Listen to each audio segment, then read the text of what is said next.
আসসালামু আলাইকুম। ধারণা করা হচ্ছিল যে নির্বাচন প্রশ্নে বিএনপি এবং জামাত কাছাকাছি।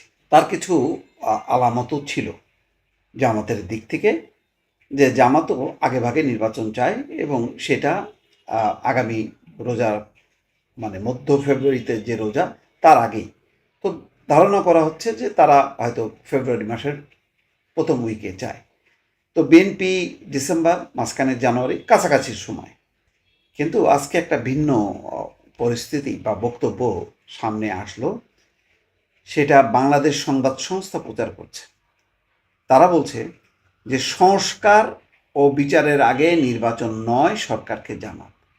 তা জামাত যদি সাপোর্ট করে আর সেই সাথে যদি এনসিপি থাকে, তাহলে তো ষোলকলা পূর্ণ। তাহলে তো ডক্টর মোহাম্মদ ইউনূস মানে আড়ামোড়া খাইতে থাকবেন এবং বলবেন যে না, সব দল তো চায় না। মানে এখন বিএনপি 50টা দল সামনে আনলেও লাভ নেই, কারণ সেগুলোর গুরুত্ব নেই। গুরুত্ব হচ্ছে বিএনপি, জামাত, এনসিপি।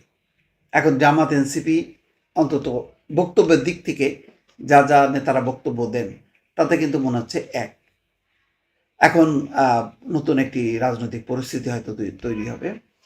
সেখানে সংস্কার ও বিচারের আগে আগামী জাতীয় সংসদ নির্বাচন আয়োজন না করতে অন্তর্বর্তীকালীন সরকারের প্রতি আহ্বান জানিয়েছে বাংলাদেশ জামাত ইসলাম। দলটির নায়েবে আমির অধ্যাপক মুজিবুর রহমান বলেন, যারা বিচার চায় না তারা শুধু তাড়াতাড়ি নির্বাচন চায়, সংস্কার চায় না। ঠিক এনসিপি কিন্তু এই ভাষায় কথা বলে, আজকে জামাত কিন্তু ঠিক সেভাবেই বলল। 2014 সালে হলো বিনা ভোটের নির্বাচন, 2018 সালে দিনের ভোট রাতে হলো, 24 সালে নিজেরা নিজেরা মানে ভোট দিয়ে ডামি নির্বাচন, যেটাকে বলা হয় আমি ডামি নির্বাচন। বাংলাদেশের জনগণ নির্বাচন চায়, তবে যেন তেন নির্বাচন চায় না।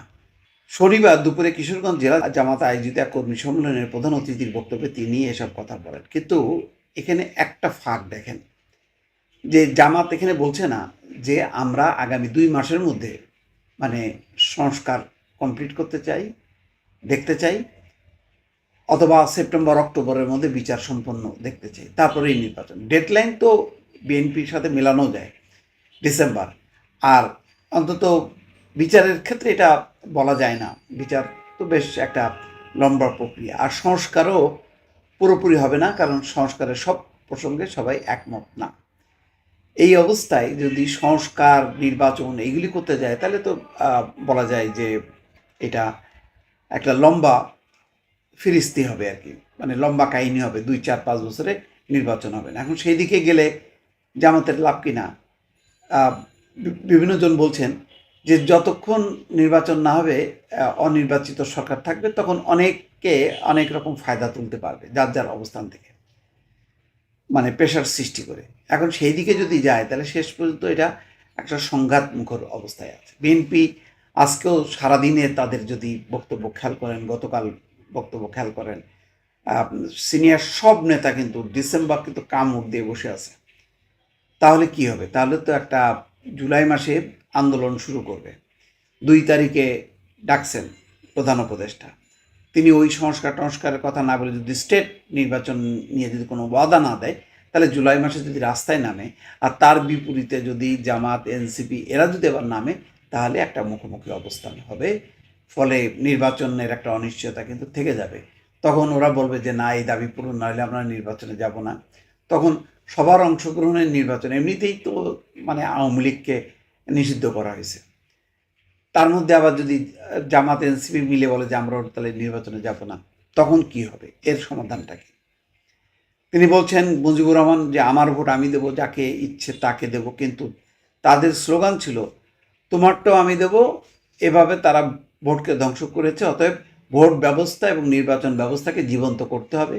মৃত গণতন্ত্র, মৃত ভোট ব্যবস্থা দিয়ে দেশে নির্বাচন হলে দেশের মানুষের আশা আকাঙ্ক্ষার প্রতিফলন ঘটবে না। সেজন্য আমরা সরকারকে বলবো, সংস্কারের আগে নির্বাচন হবে না, বিচারের আগে নির্বাচন হবে না। ঠেলা এবার সামলাও। তাইলে এটা যদি জামাতের যদি আনুষ্ঠানিক সিদ্ধান্ত হয়ে থাকে, তাহলে এটা অনিবার্য। একটা হলো নির্বাচন নিয়ে একটা অনিশ্চয়তা তৈরি হবে, অন্যদিকে বিএনপির সাথে মাঠের রাজনীতিতে একটা সংঘাত তৈরি হবে। এখন সেই পথে যাবে কি না, সেটা ভবিষ্যতে বোঝা যাবে দর্শক। ভালো থাকবেন। আল্লাহ হাফেজ।